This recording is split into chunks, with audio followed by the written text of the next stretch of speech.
Ibinasura ng Commission on Elections o COMELEC-AMBANG ang motion for reconsideration ni Luis Joey Uy.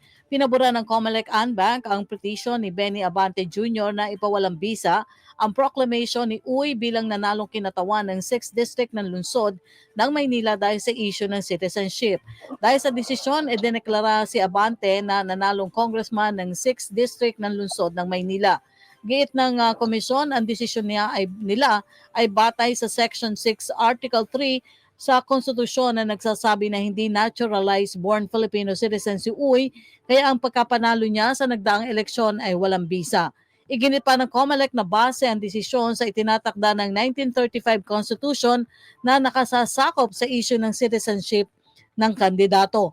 Inatasan naman ng COMELEC ang Board of Canvassers sa lungsod ng Maynila na muli mag-convene para iproklama si Abante. Matatandang nanalo si Uy sa botong 64,746 laban sa 63,358 na nakuha ni Abante.